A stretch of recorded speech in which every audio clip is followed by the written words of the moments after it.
dnešního videa. Dneska tady Benovi se trošku rozbořilo diabolo. Tady to trošku rozvazuje. Se rozvazovat. No takhle, tady šňůrku. A bude takhle s tím diabolou tady dělat různý triky, jak jste viděli v minulém videu. Tady jak dělat ty různý jo. Takže uvidíte, jak Ben to vyhazuje a dělá. Takže Bene, přidej. A já tady lidem ukážu mezi tím.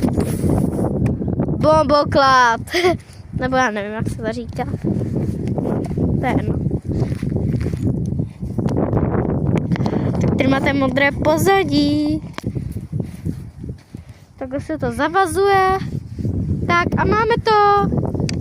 Takže. Tak. Takže lidi koukej, nechceš. Jo, takže.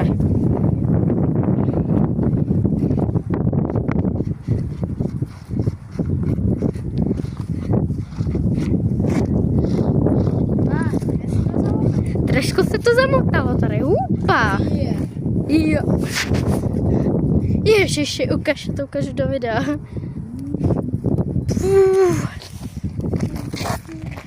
Tak už se to rozmotalo, takže jdeme na to.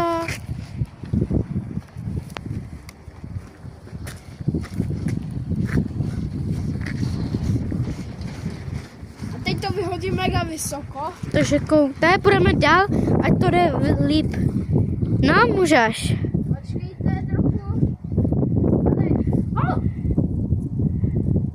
Aj!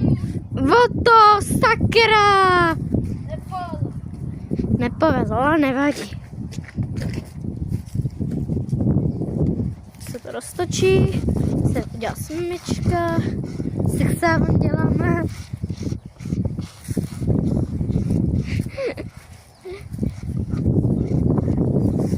Tak. Jo, chytil. Ještě větší, tak já jdu dál. Tady jsou kamíky, tak můžeš. Ty už takhle vysoko? Ne. Habouš, ty vole. Tam je stavba, víte, proto jsem teď řekla ty vogo, protože, nebo spíš ty vole, jsem to řekla. Tady to bude lepší, tady je silnice. No, tak jdeme. Bene, už to za chvíli končí.